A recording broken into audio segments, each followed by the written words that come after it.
Joining us now to discuss this new push from Senate Democrats on campaign finance Deputy Director of the Republican National Committee, Sarah Isgur Flores. Sarah, we welcome you back to America's Forum, and let's talk about what Harry Reid wants to get done. Let me ask you first, Sarah, is he getting any bipartisan support from the Republican side of the aisle? Absolutely not, and frankly, I'm shocked he's getting Democratic support. What has happened to the Democratic Party that all of a sudden they're in favor of repealing the First Amendment? It's stunning. Well, last month, the Supreme Court struck down the overall political donation cap, saying the government may no more restrict candidates or causes a donor may support than it may tell a newspaper who it can endorse. But it seems that many on the Democratic side of the aisle they're saying, wait a minute, money does not equate with free speech. What's your take on that equation? Well, the amendment that they're proposing would just allow Congress to decide who can speak. I'm not particularly comfortable with Harry Reid deciding which political groups, which citizens can actually have a voice in our political process. The case in McCutcheon, which the RNC was a party to, for what that's worth, actually was about how many candidates you can support. And again, the New York Times can endorse 10 candidates. Why can't I financially support 10 candidates? So I think we're actually making a move as a country to really strengthen and protect the First Amendment. I think it is frightening and dangerous that the Democratic Party is trying to undermine and repeal it. Well, Sarah, I want to talk a little bit about the maybe Harry Reid is proposing here. You know, we can go all the way back to McCain-Feingold campaign reform here, but the unintended consequences of a result of that, the Citizens United case, the McCutcheon case, which the RNC was a part of. But what do you, from the RNC's standpoint, what is the way to deal with the issue of money in politics? Is it opening up the floodgates here as long as there's transparency? What do you think might be the ultimate solution to these issues? Well, I think what we've seen in the last 10 years is that our campaign finance system isn't working as it is, and that the First Amendment is a bedrock of our constitutional and political process.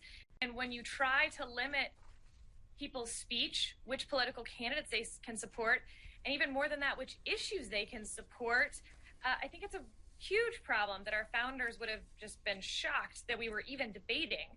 And we can look at different solutions. I just think that the one that 42 Democrats were signing on to support yesterday is a shocking and really dangerous way to go about that, to just say that Congress now can decide which candidates you can support. And along those lines, especially in the United States Senate, the Senate Majority Leader, the senior Democrat Harry Reid of Nevada, goes to the floor time and again to attack a couple of brothers who have the right to give money lawfully, constitutionally, the Koch brothers. Here is Harry Reid yet again taking aim at those brothers. Take a listen. They defend the money pumped into brothers as free speech.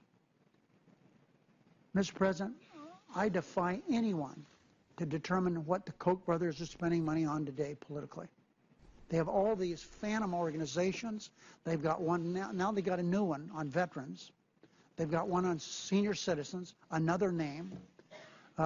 They must have 15 different phony organizations that they use to pump money into the system. Well, now, Sarah, of course, I've been on the stump as a Republican nominee and a Republican office holder, and I have to tell you, I understand that attack mode politics is the name of the game. But for Harry Reid to sit there and somehow forget about George Soros and all his spending and some of the green billionaires who are in this election cycle for the Democrats, and of course the union movement, including government unions of federal bureaucrats that, for all intents and purposes, basically become a money laundering operation for the left. Why on earth, Sarah, does Harry Reid say all this stuff and turn a blind eye to all the spending in his party? I assume he's hoping that no one will actually call him out on his hypocrisy. It is unbelievable.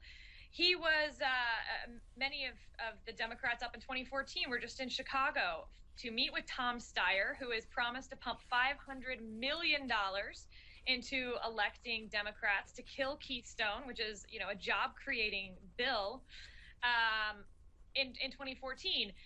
This is the same guy who's been skirting campaign finance laws, funneling money to his granddaughter in the name of gifts, $30,000. And he's just hoping no one calls him on that and that people don't notice. I think that's a little nuts, but he's on message. I'll give him that. Yeah, well, people have pointed out that issue you brought up there, Sarah, of Harry Reid and his granddaughter and that $30,000. That's maybe a topic for a different discussion here. But as we continue to look at campaign financing and Harry Reid here, we know about his addiction to his coke addiction, as it's been called here. But do we honestly believe that Harry Reid thinks this has a chance of moving ahead and actually be coming to fruition here? Or is this really just Harry Reid taking the opportunity, taking time on the Senate floor to, again, bash the Koch brothers just for the purposes of doing that?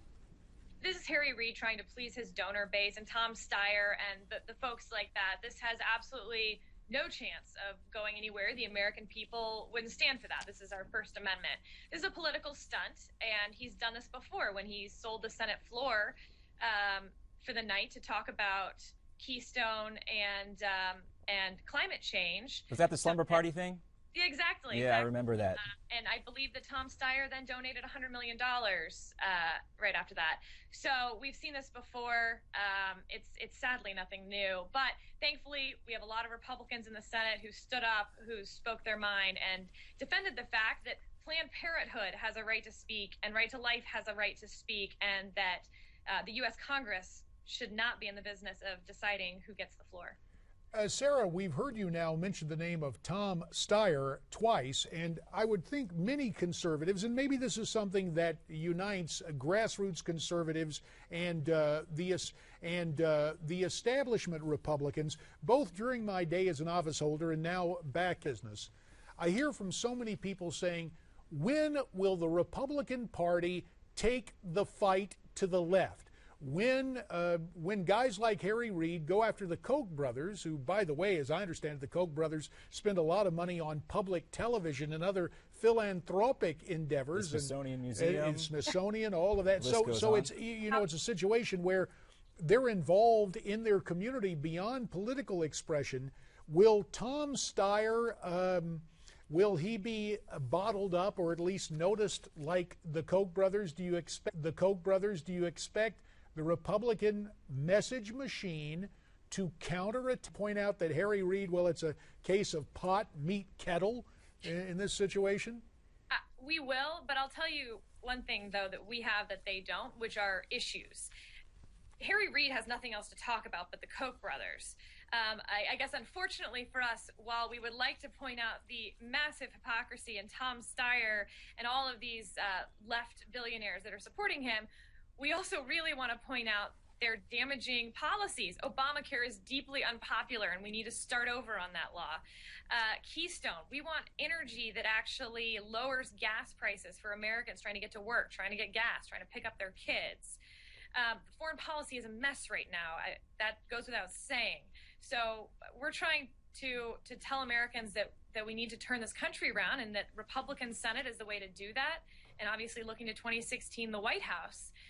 And Harry Reid is stuck talking about the Koch brothers because he can't really defend this administration or the policies that he's been pushing. Well, Sarah, when you take a look at this, I suppose the move afoot is to try and have Harry Reid fired as the Senate Majority Leader, and the way Republicans do that is to create a new Republican majority in the midterm elections. A minute left. Give us your prognosis, your outlook for a GOP Senate following the November elections. I think Americans across the country are getting pretty tired of what they've seen over the last few years. Healthcare prices skyrocketing, energy prices skyrocketing, deteriorating, and I think we'll have a Republican Senate come November. Sarah Isgur Flores, the RNC Communications Director, thank you for your time and your perspective on this. We look forward to having you back on America's Forum. So, John, I guess the question we ought to ask our viewers